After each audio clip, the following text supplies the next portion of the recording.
Hi, this is Danielle Whitney Moore, and welcome to our Team Whitney talk this week on what happens when an appraisal comes in low during an escrow.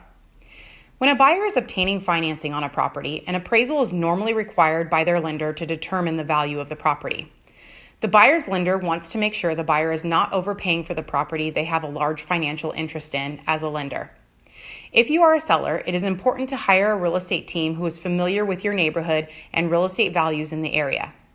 Our team will make sure the appraiser at your property is knowledgeable about the surrounding area, and if the appraiser is not, we will educate him or her on the neighborhood and local market values. We have seen appraisers use what they consider comparable properties in areas that are not even close to comparable to the subject property. All of us in the South Bay know in some cities you can be on a street with multi-million-dollar homes and go just a few blocks away to streets you wouldn't want to be walking on after dusk. As a buyer or seller, if the buyer's appraisal comes in low, we have 5 options. First, if we are representing the buyer, we would ask the seller to reduce the price to the appraised price. For example, if a buyer is in escrow for $825,000 and the appraisal comes in at $817,000, we could ask the seller to reduce the price to $817,000. Second, if the seller is not willing to reduce the price, the buyer has the option to gap the appraisal. For example, let's say a buyer putting 20% down is in escrow on a property for $765,000 and the appraisal comes in at $750,000. Normally, at $765,000, the buyer's 20% down payment would be $153,000. If the appraisal came in at $750,000, the lender will only give an 80% loan on $750,000 and not on $765,000.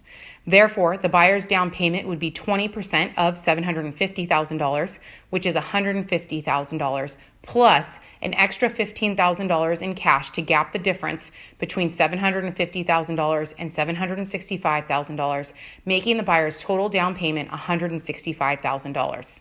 This is $12,000 extra than if the appraisal had come in at the purchase price of $765,000. The third option would be a combination of the above 2 options, with a partial price reduction by the seller and a partial cash gap of the appraisal by the buyer. The fourth option would be for the buyer to cancel the transaction, as long as the buyer still has their appraisal contingency in place. If you are a seller and we receive multiple offers over your list price on your property, we will more than likely have the buyer you select to enter escrow with waive their appraisal contingency up front during the counteroffer stages. Then, if the appraisal comes in low, the buyer is already required to gap the appraisal with cash to close the transaction. The fifth and final option is to rebuttal the appraisal. Our team has done this several times and has been rather successful in doing so. We will write up a very detailed analysis with the comparable properties we would use for an appraisal for the subject property, and also write up a rebuttal as to why any or all of the appraiser's comps should be eliminated from the report. Our team has won about 75% of our appraisal rebuttals. The bottom line is, whether you are a buyer or a seller, you need an experienced real estate team working on your side, so when issues arise, your team has both the knowledge and experience to tackle the problem at hand. Please let us know if you have any questions about this Team Whitney talk. See you next time.